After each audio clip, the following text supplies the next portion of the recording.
بعد عودة الرمادي تحت سيطرة قوات الأمن العراقية، حاولت داعش استعادة مكانتها في وسائل الإعلام من خلال تنظيم هجوم على قاعدة البيشمركة في الخطوط الأمامية شمال الموصل.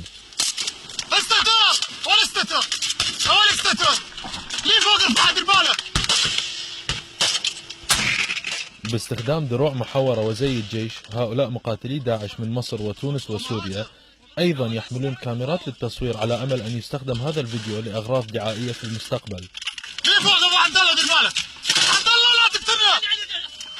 استخدام الأسلحة المحورة هو علامة على أن خطوط الإمداد لداعش قد تضررت بشكل كبير في الأشهر الأخيرة.